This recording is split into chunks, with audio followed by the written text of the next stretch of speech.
Sebanyak 301 premis pusat jagaan berdaftar beroperasi di Petaling Jaya setakat Mei lalu dengan Taska merekodkan jumlah tertinggi iaitu 123 premis. Datuk Bandar Petaling Jaya Datuk Muhammad Zahri Samingun berkata, selain Taska terdapat 72 premis penjagaan warga emas, 56 pusat jagaan kanak-kanak, 29 pusat penjagaan orang kurang upaya manakala selebihnya rumah kebajikan.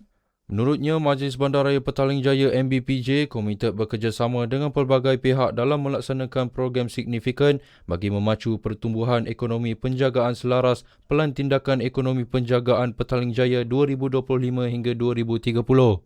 Ia bertujuan menilai tahap kualiti perkhidmatan, keselamatan dan pematuhan terhadap garis panduan dan syarat kelulusan.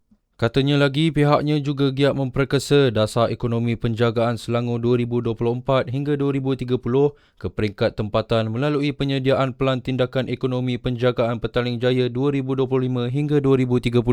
Jelasnya, bantuan penyediaan makanan sihat, pemantauan pengambilan ubat-ubatan dan khidmat kesihatan secara berterusan kepada warga emas yang tinggal bersendirian melalui program PJ Food with Love terus diperluas dengan penjenamaan semula kepada PJ Care.